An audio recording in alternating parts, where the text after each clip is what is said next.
Hello uncle আন্টিরা, তোমরা সবাই কেমন আছো? আমার খুব ছোলার নাড়ু খেতে ইচ্ছা করছিল, তাই মা ছোলা গুঁড়ো পরিষ্কার করে নিয়েছিল ও কড়াইতে গুড় দিয়ে দিল আর গুড়টা নাড়তে থাকলো। ও মা, আর কতক্ষণ, এবার দাও। দাঁড়া দাঁড়া, বেশি ঝামেলা করিস না।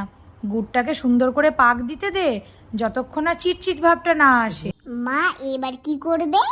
কিছুই করব না, গুড়টাকে দেখ ঠান্ডা করে নিয়েছি পাক দিয়ে। এবার ছোলাগুলোকে ওর মধ্যে দিয়ে দিলাম।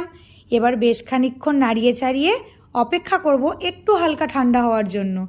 তারপর আর কি, হাতে সর্ষের তেল দিয়ে সুন্দর করে গোল গোল করে পাকিয়ে নিলেই রেডি।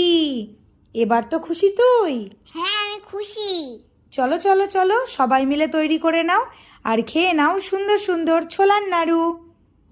ছোলার নাড়ু খাবি তো তাড়াতাড়ি চল, আঙ্কেল আন্টিদেরকে বাই বলে দে। এখন আমার খিদে পেয়েছে, এখন আমি ছোলার নাড়ু খাবো। টাটা।